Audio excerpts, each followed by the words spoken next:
We're going to set the atmosphere before I get into this teaching, because we're getting some things twisted. We're going to get into this real science today. Just setting the atmosphere. We're going to touch on a Saraswati, baby. Let's set this atmosphere. Let's set this atmosphere, baby. Peace, peace, peace, peace, peace, peace, peace, peace, peace, peace, peace, peace, peace, peace, peace, peace. We respect all the laws and the prophets. Let's set the atmosphere. Let's set this atmosphere, baby. Peace, peace, peace, peace, peace, peace, peace, peace, peace.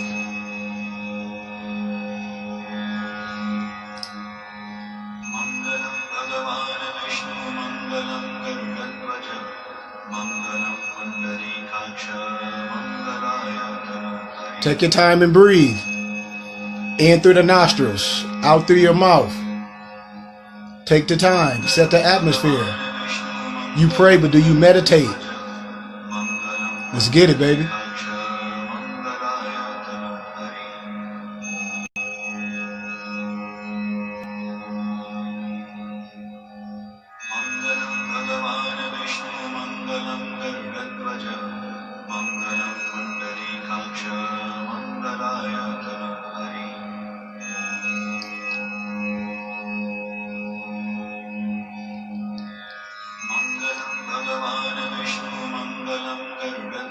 We here, baby. We here. Let's get it.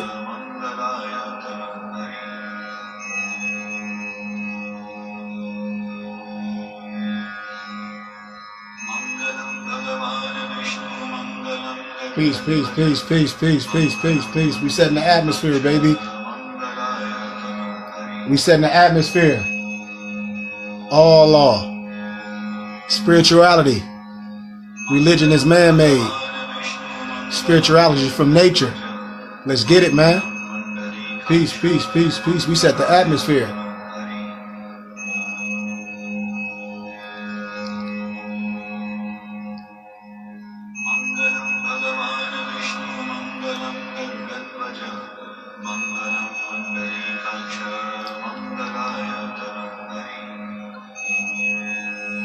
I got two recordings going on. One of my computers is acting crazy, but we live, baby. So jump on. I had to shut one of my systems down, but it's all good. We're about to set this atmosphere.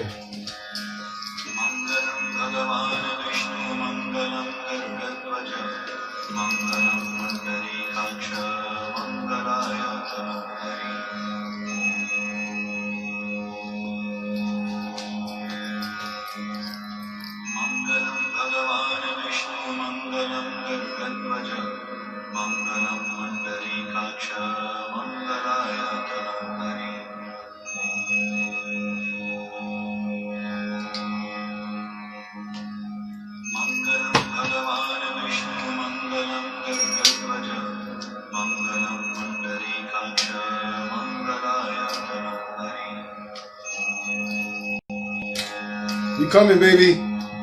We here. They can't stop us. They can't stop us.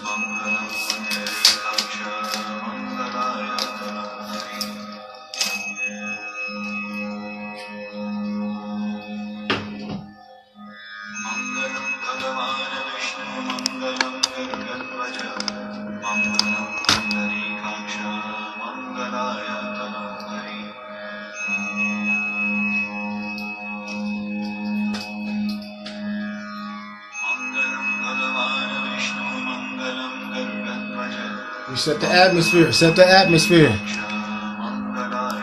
Meditate. This ain't church. This class. We answer all questions.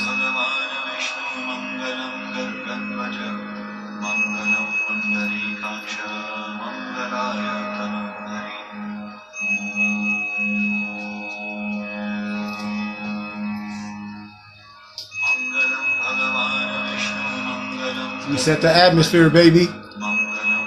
Meditate, breathe. In through the nose, Out through the mouth.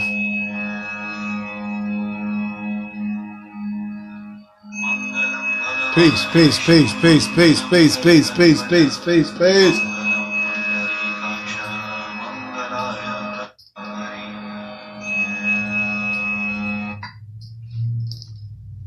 Peace, peace. We got that out the way. We got that. We set that into the atmosphere. I want to say peace, peace, peace, peace, peace to all my brothers and sisters of the Most High. We're about to dive into this teaching today because I was a little under the weather, but I'm back. Give me 1 second. Give me 1 second. Camera's too close to my grill. Camera's too close to my grill. All right, that's a little bit better, family. Hold on. Yep, pull it back a little bit, my bro. Yep, that's cool. That's cool. That is cool. All right, we just getting some things set up and we ready. All right, brothers and sisters. I didn't give the title, so I want you to follow me. Get your pencils and your papers, because I told you we in school, man. And where is my... And when you in school, I hope you have your pencil and your paper and you're paying attention, because class is in session. Class is in session. So we're gonna just remove some falseness and some things that brothers and sisters getting twisted. So just bear with me, because like I said, this is not church, and we're not on a schedule. This is class. This is a teaching. And brothers and sisters act like they have ADHD. You know, your attention span is only 3 minutes. Well, my brothers and sisters, I have to inform you. That Holy Spirit that you say you get is that wisdom. It's understanding that knowledge. And you're supposed to want more and more, like a sponge. You're supposed to suck that wisdom up. You're supposed to take that knowledge, and it's supposed to transform the wisdom, something that you can use, my brothers and sisters. So that's what this is all about. It's about this wisdom. It's not about some religious dogma. You letting certain people that doesn't understand the text and is not doctors of their word, and they don't stand on their word means anything or nothing. That's sad. So today I'm going to teach a couple things to my brothers and sisters. We're going to talk about praying to the Saraswati, some things, some cultural things. I have to show you. So you get caught up in somebody giving you their a religious dogma with this man thing. And I tell you, my brother and sister, we have to challenge a person's religious dogma if they're saying this is what the gospel is speaking. I challenge that all day. I had to challenge some of my brothers that just regurgitate texts about Zechariah chapter 5, saying that's about some spaceships. I destroy that. That the flying roll is the Most High's words. His written words is following the law. Has nothing to do with no spaceships. You letting brothers get you with their spookism. You let certain groups get you in their spookism. And then with this that man-made woman from his rib thing. Totally false. You can't get life from man and just eliminate the woman. Eliminate the birth cycle. We got to get out of that falseness. That's a story. That's a story, my brothers and sisters, that we're taking things out of context. We have to get this truth right of this biblical text. So before I even dive into this morning teaching, I'm going to give you my prayer, and then I'm going to touch on our workman tools. I'm just going to touch on a couple things, because we're getting things twisted when I talk about signs and symbols. When I tell brothers and sisters, you're getting things from a westernized European pseudo perspective. No truth. No truth. When I talk about the primordial man, when I talk about signs and symbols, it all comes from you, my brother. And I just have to grab some, because we have to show brothers that what we're talking about. When I talk about the primordial man and signs and symbols, this is you, brothers. All you. All us.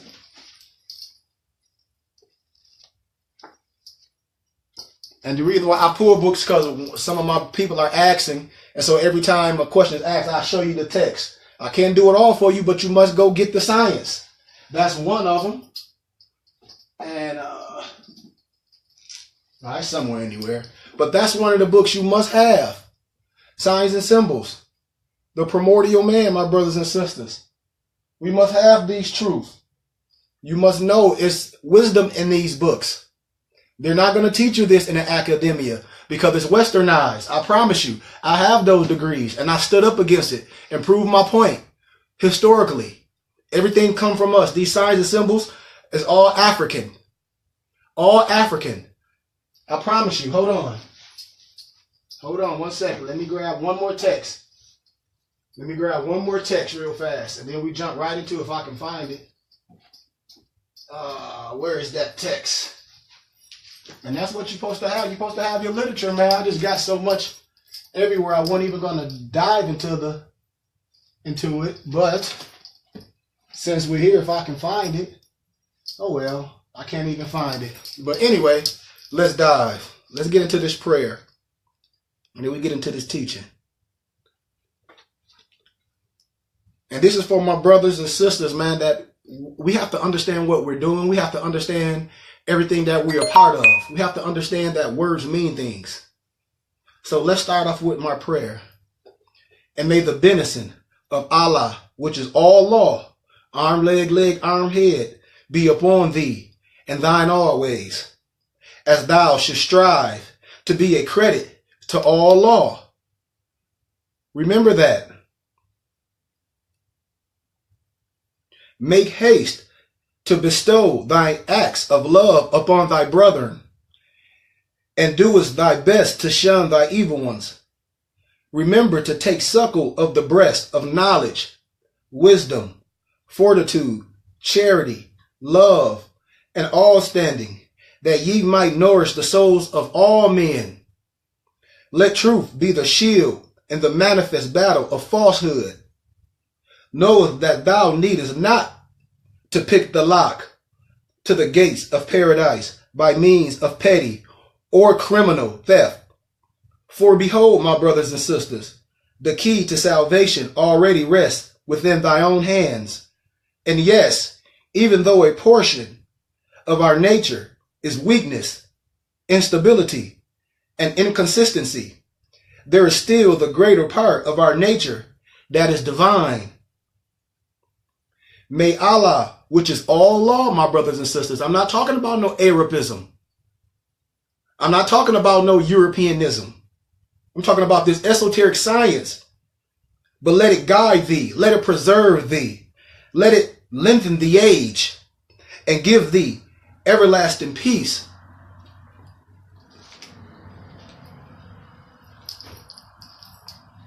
Prayer for positivity. Let's get in this, brothers.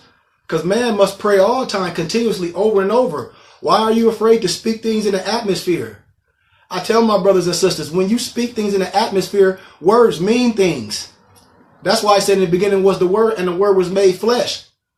We speak things into the atmosphere. I'm never afraid to speak things in the atmosphere. I'm never afraid to speak love, truth, peace, freedom, justice, and health and wealth in the atmosphere. Because that's what I want. That's what I want you to have. That's what an organized nation is, brothers and sisters. We got to teach the right way and get out of this religious dogma and this spookism. Let's dig. I pray for positivity. I pray that I think peace, speak peace, and that I am peace. I pray that I think truth, speak truth, and that I am truth. I pray that I think love, speak love, and that I am love. I pray everything I attract. I pray everything you attract carries high, harmonious vibrations and intentions. May the light within me, may the light within you serve as a beacon for those that need it. Amen. Amen Ra. Aya Asha Aya. Shalom Malakim. Ashe. Ashe. Read Revelations 3 and 14, my brothers and sisters. Deuteronomy 27:15. We got to get this text right, man. We got to get this text right when people be talking about things. We got to check these brothers and sisters, man. When they say when they're speaking on the biblical text. Let me quote a scripture real fast. Let me find one of my Bibles. Because see, preachers don't like to touch this text. So we in school. So get your pens and your papers. I want to give one text before I get in this teaching. And I'm going to come from, let me see. Let me see how I want to give it to you. Let me see how I want to give it to you. Let's see. Let's see what we can do. I'm going to give it to you out of the Name of God Bible. I got the Holy Name Bible, I have the God Name Bible, I have the King James Version Bible. And that's what I'll be telling brothers. You must have all the interpretations of the Bible, because if you only have the King James Version, my brothers and sisters, that's what I call, it's not even a translation. It's a replacement Bible, because you can't interpret the Hebrew language into English like that. It's just facts, man.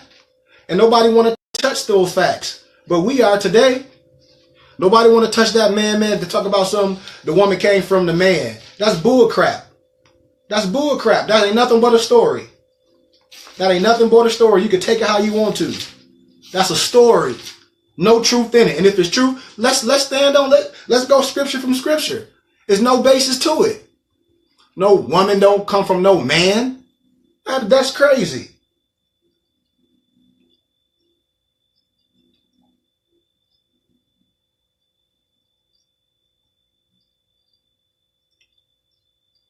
Okay, we're going to get into Deuteronomy 28, verse 37.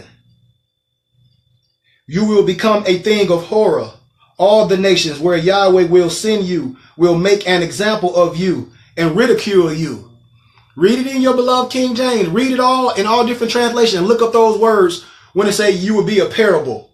Let me find my King James Bible, because brothers love to read the King James. I hear brothers talking about they know things.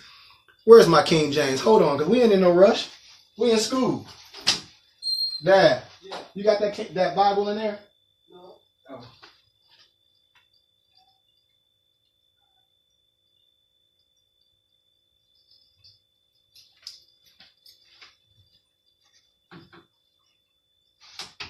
Give me 1 second, family. I got to read it to you in your beloved King James Bible if I can find mine. I have them everywhere. That's funny. I don't even have the book out. 1 second. Let me find it.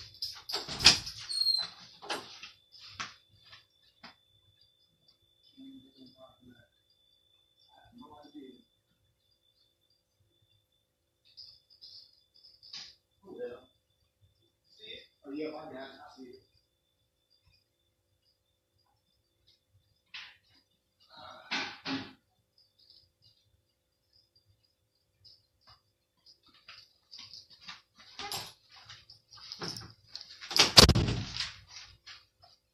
All right, fam, we got that beloved King James Version Bible that you love.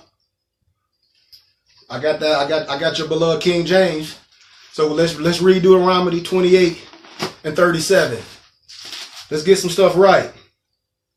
Let's get some stuff right, man. Your preacher don't want to do that. He don't want to do that. He don't want to go over scripture. They don't want to do that because they know they lying to you. Flat out. You can't even ask questions. We'll ask a question on this right here. When you talking about names and things don't mean nothing, and you think something is valid with a little research, listen. Deuteronomy 28:37. And thou shalt become an astonishment. Let me read that again. Deuteronomy 28, verse 37. So your preacher ain't gonna never get, he'll never touch Deuteronomy. He'll never get in that text. He'll never get in a genealogy of Yahshua the Messiah. He'll never get into it because he can't, because he's been trained and he's not educated. I'm telling you. I promise you, family. And thou shalt become an astonishment, a proverb, and a byword. A byword. Do you know what a byword is? Negro, African American, colored. Come on, man. It's just the text. Among all nations, whether the Lord shall lead thee. I mean, come on. Let me read it to you again. And thou shalt become an astonishment, a proverb, and a byword. Brothers and sisters, you must understand what these words mean in this context, my brothers and sisters. Among all nations. A proverb, a byword. Nothing. Chattel. Come on, man.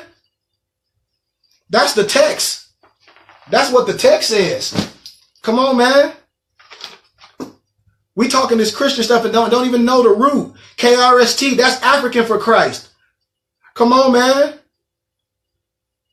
The three kings, the 3 stars in the pyramid. This is high science, man.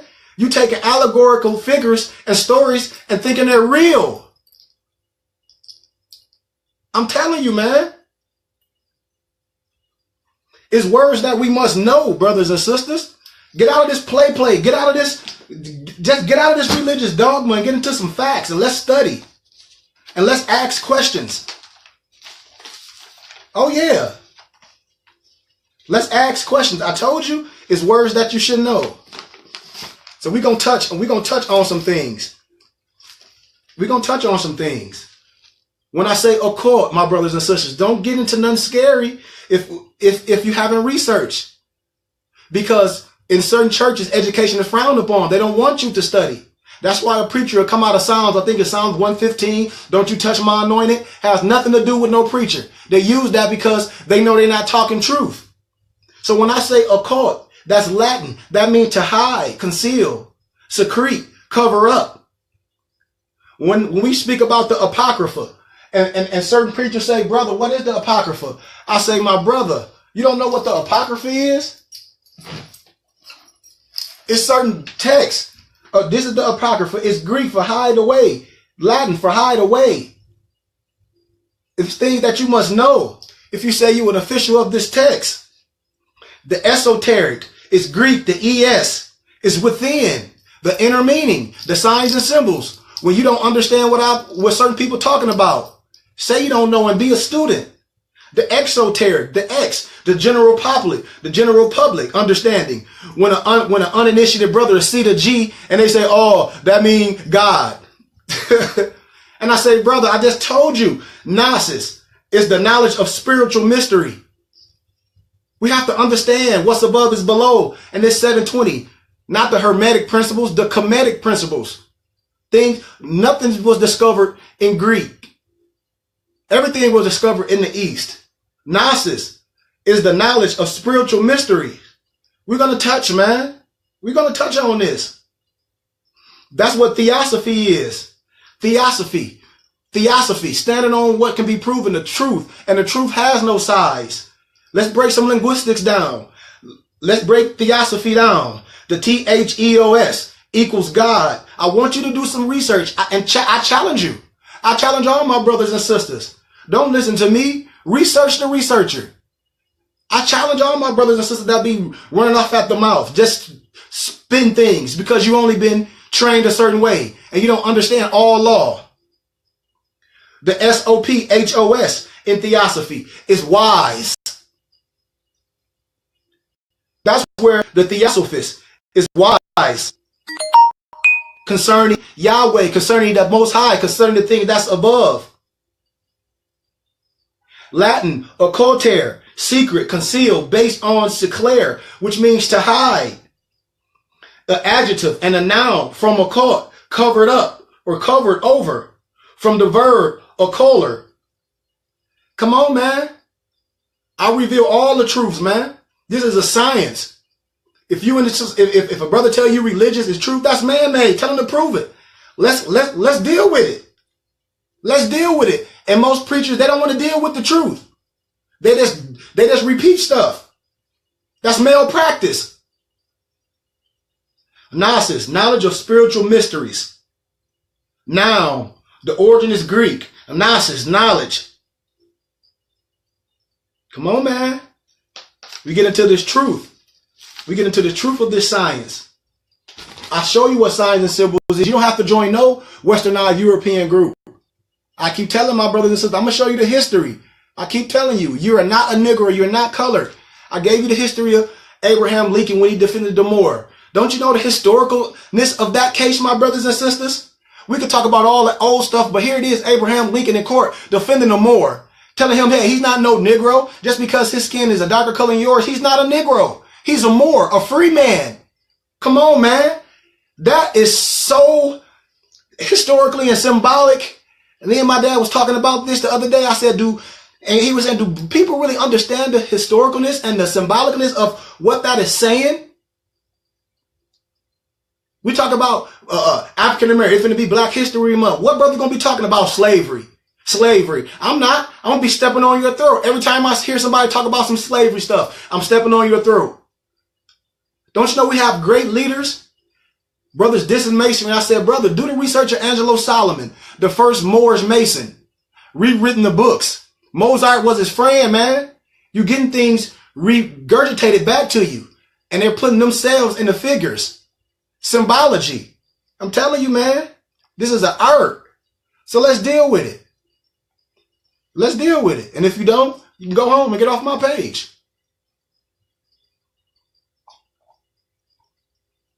I tell you, you get your first 32, 33 degrees in the Moorish temple, the right temple, the brothers that's educated and that's not just talk about, oh, I got to send you to some adapt chamber or you ain't ready, because they not ready because they don't even read.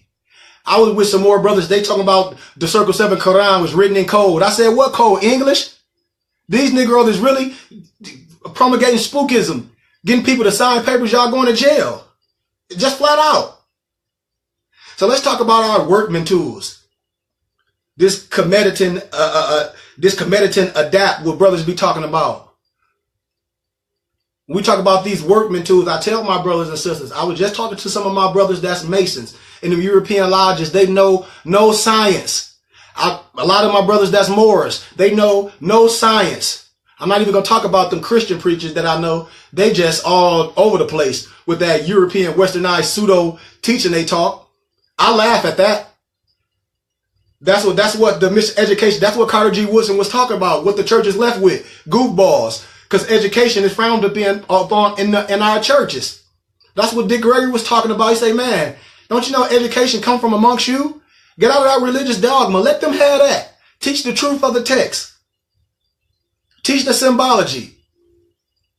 Teach the esotericness.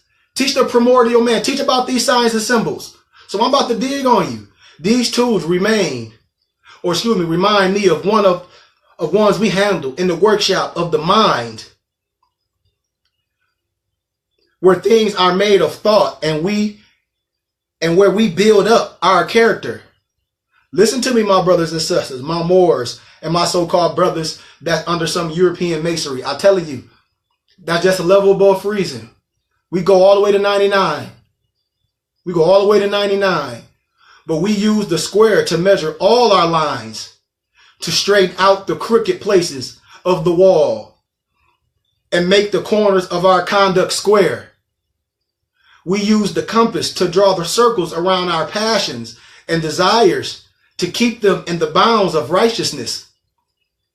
We use the axe to cut away the knotty, the useless, and the ungainly parts and make the character symmetrical. Symmetrical, my brothers and sisters. We use the hammer to drive home the truth and pound it until it is part of our everyday life. We use the plane to smooth the rough, uneven surface of joint and block and board that go to build the temple for truth. The chisel, the line, and the plummet, and the saw all have their uses in the workshop of the mind, my brothers and sisters. And then this ladder with its trinity of steps, faith, hope, and love. On it, we climb up to the dome of purity in life. And on the 12-step ladder, we ascend until we reach the pinnacle of that which life is spent to build the temple of the perfected man. My brothers and sisters, you must understand the signs and the symbols when I teach this. You're not a Christian. You are a people. I'm going to give you have to understand what an oral contract is. I'm telling you, man, an oral contract is stating who you are. When somebody asks you who you are, you say you a Negro and you colored, you just gave them jurisdiction over you. That's slave for life. I give you all the history and I say, don't believe me, research what I'm telling you. I give you all the science and the precedented cases from the Library of Congress. Didn't you see when Abraham Lincoln defended the brother in court, said he was not a Negro, he was a Moor? Just because his color is darker skin does not mean he's a Negro. Man, that if that ain't powerful, I just give you about Queen Nanny and the history of the Maroons, and I give you the story about Moortown. Man, I don't understand it, man. I don't understand it. So let's get into this quick lecture, man, to this quick science, man, and then we're done. But that's what this history is about, man. We must understand who we are, understand the science, and understand that you're not a Christian per se. They say, well, Christian is English. No, it's not. That's still Greek. That is still a Greek word. And it was the derogatory word because you were following Serapis Christos.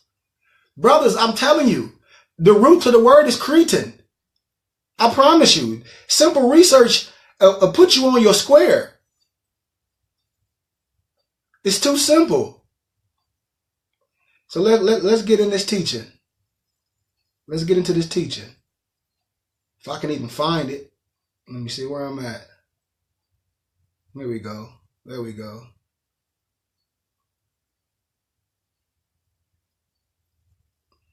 Give me 1 second. We getting ready to get it. I gotta touch these avenues. Because when the person asks me a question, I say, be ready to go there. Because we have to do the teaching. And all this misinformation, brothers telling you this and telling you that, is lies. This Moor science is no religion. I'm not here to convert anybody under no religious dogma. That is not what this is about. But you better know who you are. So let me give you some science. And I challenge you to research this. This history. We're supposed to know. We are philosophers. Did you know that prior to the 18th century, the continent we now call America were known as North, Central, and South Africa? Did you know that the English language was not created until 1828 in North America? Prior to 1828, the people of this country were speaking various dialects of Latin and Arabic. I'm telling you, you don't even know your language. Brother speaking Arabic, I said, well, we speak Hebrew. It's a language. Did you know that prior to 1736, and what is today is called England, the first English dictionary was written by Nathaniel Bailey. Nathaniel Bailey. Prior to that time, the Europeans were speaking different dialects of Latin and Arabic. Did you know that 50,000 black women were executed at Niagara Falls 200 years ago in an attempt to conceal this information? I'm telling you, I'm just a philosopher. Hey, this history, when I show you how history tries so hard to erase who you were and to erase the science, and you just really reading some Bible. Did you know that Niagara Falls mean nigger head falls? Oh, no, don't. Research it. Do some real scholarship. Did you know that a Moor by the name of Sir Thomas More, the great Lord Chancellor of Henry VIII, body was cut up on pieces and spread over the London Bridge in England? See, these is religious truth, man. Did you know that the first Republicans were black men? I gave it to you when I give you all the history if you follow my page. They wore wigs, termed the Whig Party, W-H-I-G. And after the European took over, they changed the name from Whig Party to the Republican Party. Did you know that the word okay, okie dokie, and nodding of the head were the approval to chop Moorish heads off? My brothers and sisters, if you go into the museum, a few blocks from the University of Cambridge in the UK, you will see the Moorish head, and underneath the writing, Moorish head. You will see it. I'm telling you, these are things that they try to hide, but this is scholarship. I have access to it all. Did you know that the Turks rule what today is now called Russia? While they were, yes, they were Moors ruling one area, the Turks were ruling another. And in that time, there was no Russia. It was part of the Ottoman Empire. This history. I just got to give you history. This is American history. And I'm going to keep giving you American history all week, all month. Our American educators and the educators abroad deliberately and systematically eliminated vital information from the public school system concerning history, science, and religion. Did you ever wonder why Moorish history hasn't been taught to you in high school and universities? You learn about Columbus, the so-called Indians, the War of Worlds, European authors and scholars. You have learned about Greece, Spain, but never about the contributors of the Moors, termed Negro, Black, African, Indians, Sicilians, Jews, Dominicans, etc. See, this information is so vital, my brothers and sisters, that it could change the entire world overnight. I give you books to research. Nature Knows No Color Line and Sex and Race, both by an author named J. Rogers that we used in school. They thought this was a white man because he was a lighter complexion. Also purchased the book titled The Golden Age of the Moors by Ivan Van Sertima. Stolen Legacy by George M. James. And They Came Before Columbus by Ivan Van Sertima, which is all in my library. If you have heard time obtaining the books, if you don't have time, email me. Make a request. I can get you any literature. But the Moorish esoteric history, the science, the law, the culture, the course is designed to cover all of these above subjects in great detail. Information that until now was restricted to the secret order societies such as the lodges, the temples, and the mosques, and various secret orders and organizations will be presented and explained to you. I explain this to you, my brothers and sisters. You see certain European and Westernized, like the Shriners, they wear their fez in Clandestine, which is in secret because it's a religion and it's political. I wear nothing in secret. I answer any question. I'm not under any religious dogma. You understand? This is high science. And the reason why brothers be upset, because they don't know how to read and they're not scientists. That's the problem. Regurgitating something, what some man told them.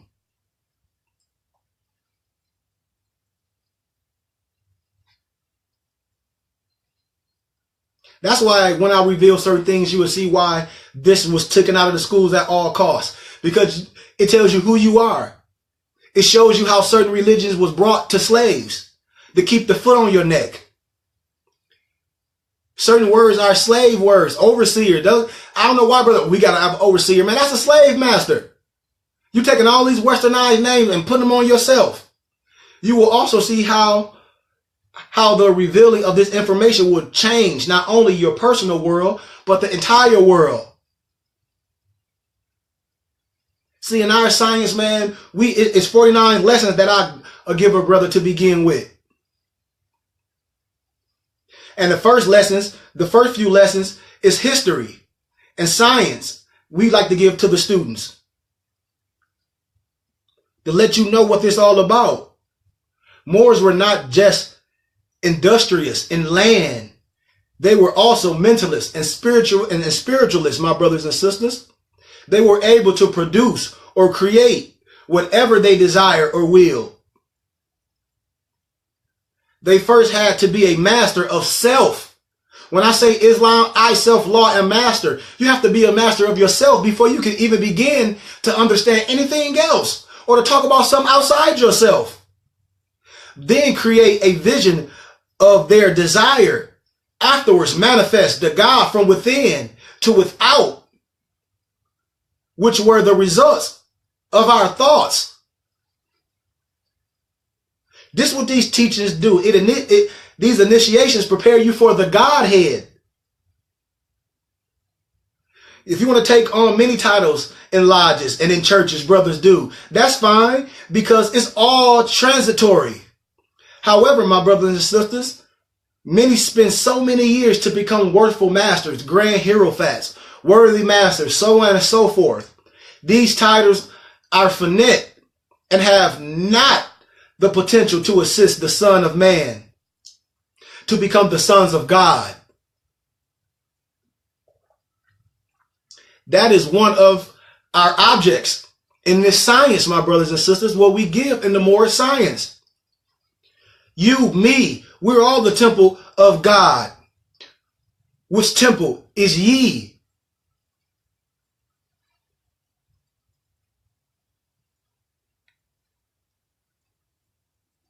We must know some things, brothers. So a brother was asking me about some of the things that I do. So I wanted to talk about some of the mantras and what I mean when I talk about the Saraswati. When I tell you have to know exactly what you're getting into and understand the history of things and stop letting the person get you with their spookism and telling you something is from the devil. I keep telling you, when people talk about the Baphomet, I laugh. I say they're not initiates. That's written Kabbalistically. It's nothing scary. It's nothing scary, brothers and sisters. So let me just get into some of the things that I talk about when I talk about the Upshaddats and when I talk about the Bhagavad Gita, and when I do lectures with my Hindu people and things, when I say, hey, I'm just in tune with all law and all science. And when you gravitate to one so-called religion or one way of thought and diss the rest, I just say that's sad for my brothers and sisters. So I'm going to give you some mantras. And when I talk about mantras, what I'm talking about is the Hindu goddess Saraswati. It's known as the mother of the Vedas and of knowledge, music, craft, wisdom, arts. It's believed that appeasing God Saraswati will remove all the obstacles that one will encounter during his or her career or his education. Saraswati is known by different names, such as Vakdiva, the goddess of speech, and Sakala Handishkratri, goddess bestowing all arts. So I'm going to give you a list of mantras that are widely used by students to score high on certain exams and just things to set the atmosphere. And these are certain things that you can meditate and practice on. These are real things. When I tell brothers, what is your ritual? The type. These are things that we do. Others use it and then throw it back to you as spookism and laugh at you because everything comes from you. Signs and symbols. That's what Revelation is all about. But the Bigha mantra of Saraswati, the Om Ing Saraswati Nayam Om. We have so many. That means solutions to the goddess Saraswati. It's used to improve memory, power, and concentration in studies. So you might say Saraswati, Nayam Stayam, Vari Kamarampi, Siddhar Bhagavak, Sada. These are certain words that we use. The Saraswati Vandana are certain things that we use to put things in the atmosphere. Meaning, may the goddess Saraswati protect me. She is fair like the jasmine color moon. See, everything has a color and a type, and whose pure white garment is like frosty dewdrops, not the color, the garments. See, signs and symbols. She is adorned in radiant white attire, of whose beautiful arm rest the Vina and those throned in white lotus. She is surrounded and respected by the gods. Please remove my weariness, my sluggishness, and ignorance. We have to understand these. The Mahashwati mantra, the Aim Marashwatiya, the Nam, meaning solutions to the goddess Mahasaraswati. Meaning, I plead to the goddess Saraswati. It's a simple mantra, and it's mainly used for students. See, these are things we have to understand, family. When we get out of spookism and we remove the veil from lack of knowledge, and we get into the esotericness and the historicness of all religion, of all law, so we can use everything to our benefit, so we can navigate on this earth plane, my brothers and sisters. Let me give you a little bit more. I want you to know that. I want you to ask questions. Don't let nobody get in you and talk about, oh, stuff, this is evil. Nothing evil about this. Nothing evil about this science.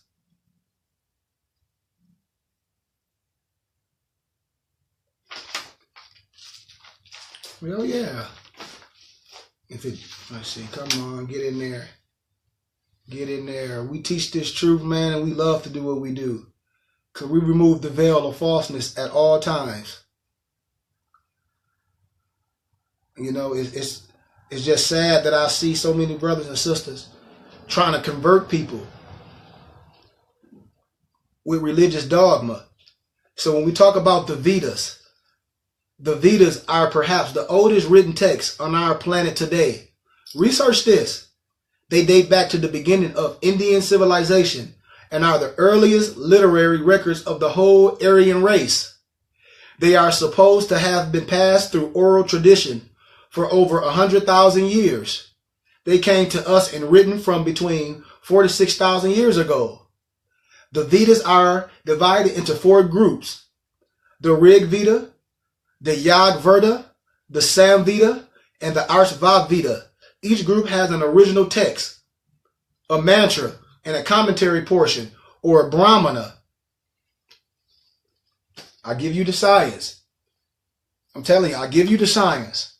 This is all law, man. This is no religious dogma. The Brahma, again, has 2 portions, one interpreting ritual and the other the philosophy.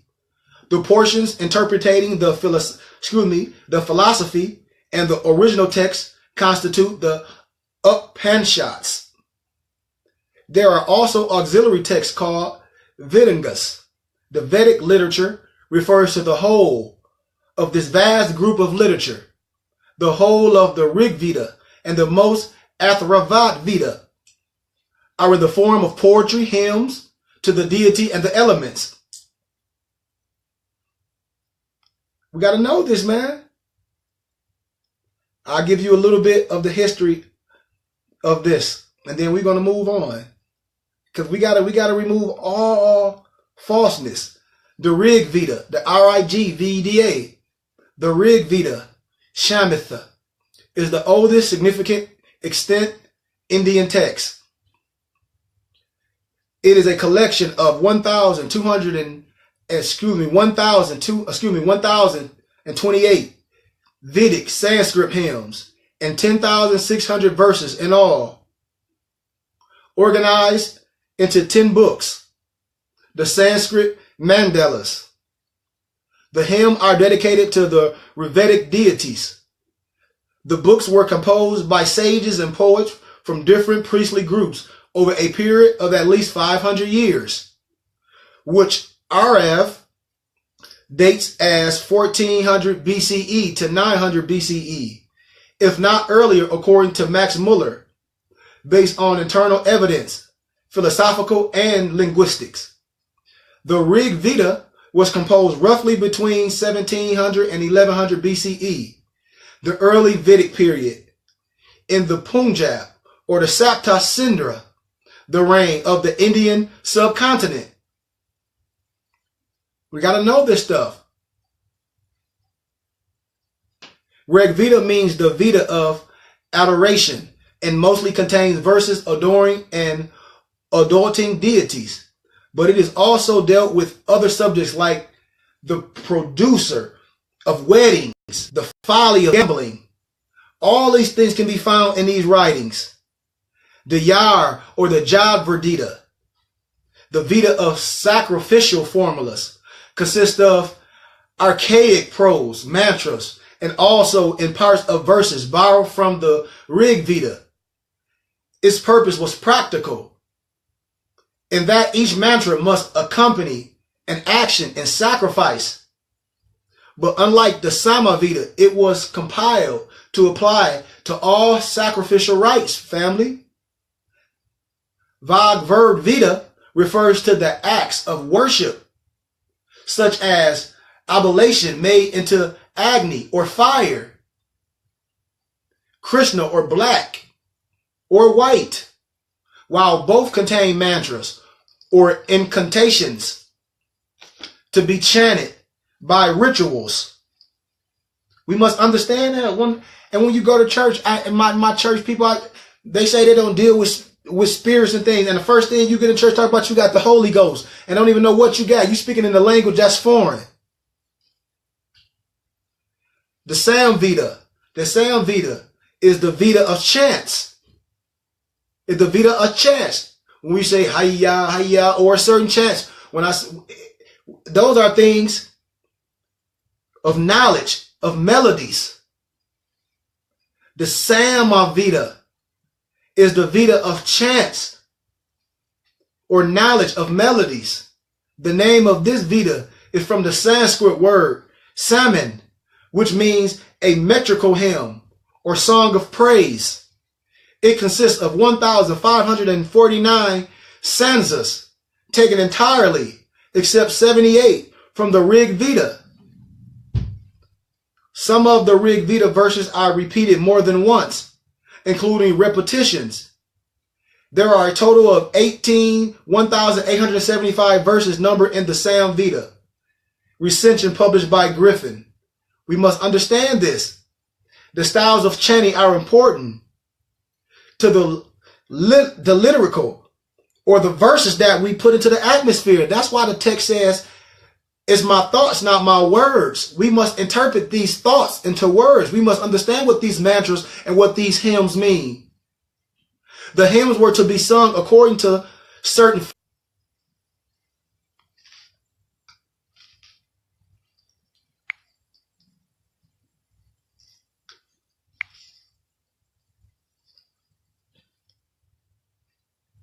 and the last one is the Arthran Vad Veda, means the Veda of the wise and the old. It is associated with the name of the ancient poet Atharvan, Atharvan, the wise old one. It is also called the Arthra Angarasa, being associated with the name of another Rishi, Angiras, although later in age. It reveals a more primitive culture that the Rig Veda, the custom is under this certain mantra after the Rig Veda.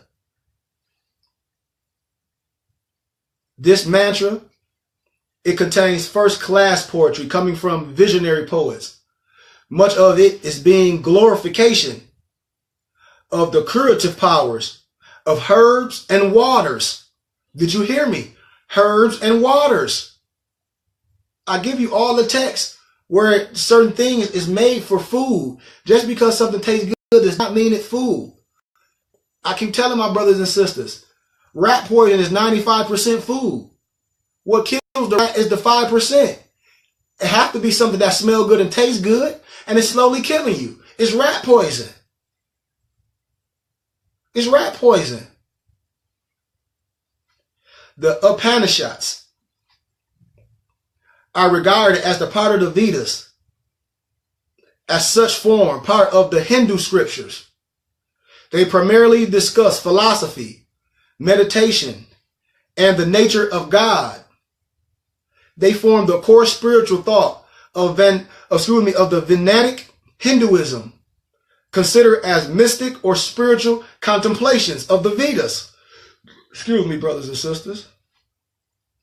They're putative in an essence. The Upanishads are known as Vedanta, the end, the cumulative of Vedas. The Upanishads do not belong in a particular period of Sanskrit literature. The oldest, such as the Brahmaranyak and the Khandaya Upanishads, may date to the Brahma during that period, roughly before the 31st century BC, before Gita was constructed, while the youngest, depending on the canon used, may date to the medieval or early modern period.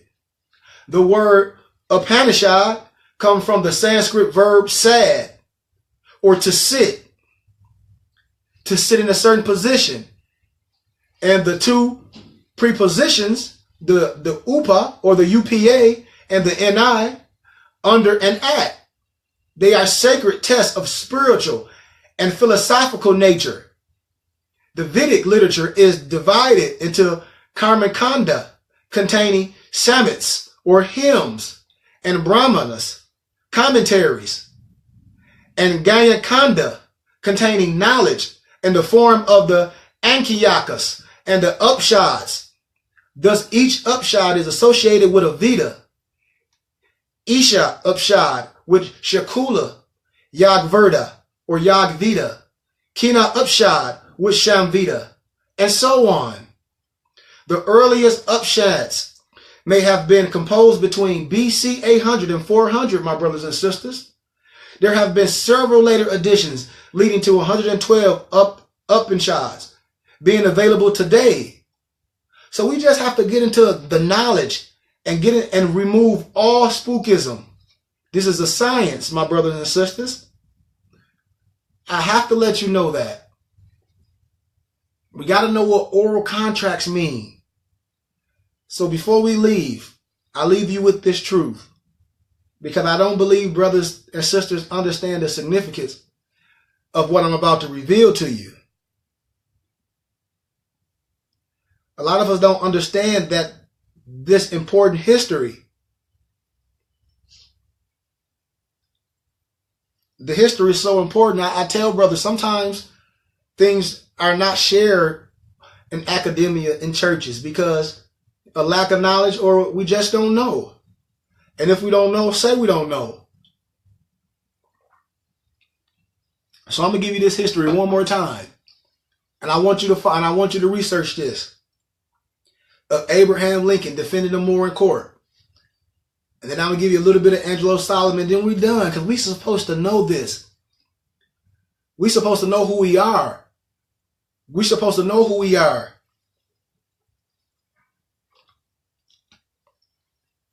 And we afraid to say who we are? It's sad. We are not afraid to say who we are. So let me give you this little history on the difference between Moor rights in America law and the rights of U.S. blacks. And hey, like I say, you can get mad all you want, but I'm not here to get in feelings. I'm not here for nobody to accept me. I accept myself. My family accept me. And like I say, if I'm persecuted for understanding who I am and understanding my spirituality, what makes me a complete fifth, so be it. Can care less. But whereas the Supreme Court of the United States has solemnly declared its opinion that congressional enactment known as the Civil Rights Law of February 27, 1875 is not in accordance with the United States Constitution, and consequently inoperative as a measure for the protection of the Negro in his manhood rights, and whereas the customs and traditions of many of the states in the Union are admissible to the Negro as a man and a citizen, he finds neither in the common law nor in the sentiments of his white fellow citizens. This is in your the introduction to the Moorish treaties. A free Negro of American race whose ancestors were brought to this country and sold as slaves is not a citizen within the meaning of the Constitution of the United States, whereas the Constitution was adopted. They were not regarded in any of the states as members of the community which constitute the states, and were not numbered amongst its people or citizens. Consequently, the special rights and immunities guarded to citizens do not apply to them, and not being citizens within the meaning of the Constitution, they are not entitled to sue in the character in court of the United States. They have for more than a century before been regarded as being of an inferior order and altogether unfit associate with the white race, either in social or political relations, and so far inferior that they had no right which the white man was bound to respect. You can follow this in our introduction to our Moorish treaties, 1662 to 1856. This is what's been hidden from you, brothers and sisters. This is in the libraries. This is in the Library of Congress. And that the Negro might justly and lawfully be reduced to slavery for his benefit. He was bought and sold as chattel for life. My brothers and sisters, listen to elementary when they taught you, myself, when I was young, and they say, and they put you in a category as a person, place, and a thing. How can a person be in the same category as a place and thing? Because a place and thing is ownership, and that's an adjective. Like black hat, black coat, black wallet, black shoe. How can you put a person in the same, in the same jurisdiction as an adjective? You see?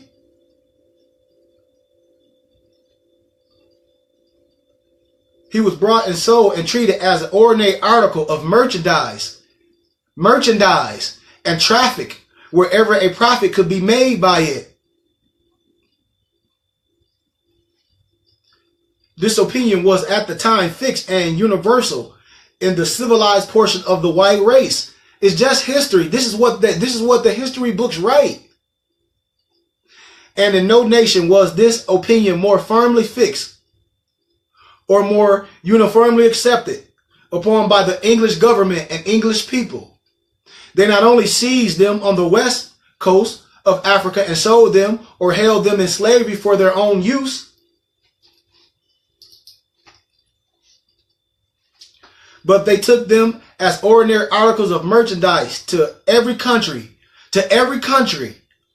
where they could make a profit on them, and were far more extensively engaged in the commerce than any other nation in the world. Oh yeah. Accordingly, a Negro of the African race was regarded by them as an article of property and held and bought and sold as such.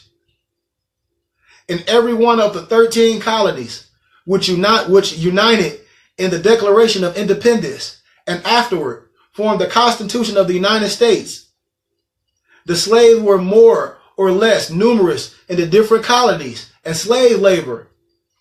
Study the history of the U.S. Department of Labor. But no one seems to have doubted the correctness of the prevailing opinion of that time. The legislation of the different colonies furnishes positive and indisputable proof of this fact. So let's dig into this. They left out the legal understanding as to Moors, demonstrating a legal distinction between he was well aware of the treaties between Great Britain and Morocco, that the Moors were in the United States, and that the Constitution to which he himself, as a white man, was bound to respect has a supremacy clause making treaties that the supreme law of the United States, i.e. the federal law. When I tell brothers and sisters, when you go to circuit court, you're under the wrong jurisdiction. Federal law. Introduction to the Moorish Treaty, 1662 to 1856. Abraham Lincoln represented a Moorish plaintiff from Portugal in William Dungy. The plaintiff versus Joseph Spencer, the defendant. The newspaper referred to William as Black Bill. Lincoln successfully argued, my client is not a Negro. Though it is a crime to be a Negro, no crime to be born with a black skin, but my client is not a Negro. His skin may not be as white as ours, but I say he is not a Negro, though he may be a Moor. Mr. Lincoln interrupted Judge Davis, scarcely able to restrain a smile. You mean a Moor, not a Moor? M-O-O-R-E? Well, Your Honor, Moor, not C.H. Moore, replied Mr. Lincoln with a sweep of his long arm toward the table where Moore and I sat. I say my client may be a Moor, but he is not a Negro. And on October 18, 1855, the jury returned a verdict of guilty and granted Dungy $600 in damages plus court costs of $137.50. Lincoln charged a $25 fee, which Lawrence Weldon considered minimal. See, The Negro in the New World by Sir Charles Hamilton Johnson states, when the Portuguese discovered, urged on by Prince Henry of Portugal, he rounded Cape Bogador, and after reaching Rio de Oro in 1435, in his footnotes, it says, and I quote, my brothers and sisters, that's why I say I want you to do some research. You don't have to listen to me. This is the reason why Blackamoor in English, Morian in Dutch, Morian in German, Moro in Spanish and Portuguese, and in Italian, and Muria in French were early names of Negroes per se. Negro, a Spanish word, did not come into common use in England until the 9th century. All over the world, you're known as Moor, Morano. And then when they want to say Negrito, that's derogatory. The Negro in the New World. You got to research this science. That's all. Don't be mad. Don't be mad. Do not be mad. So, with that being said, I'm gonna come at you. We gotta get some history of part 2. Part 2 is gonna be revealing who you are, where we came from. So we're gonna take a break and we're gonna come back with part 2.